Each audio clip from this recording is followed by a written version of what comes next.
থালা দেখাবো না স্যার, কেমন হয়েছে?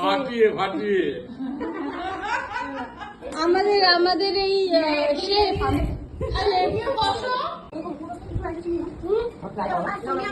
আমি একাই খাচ্ছি। দেখো স্যার, ওনার মায়ের নাম কি বলে চেক করা?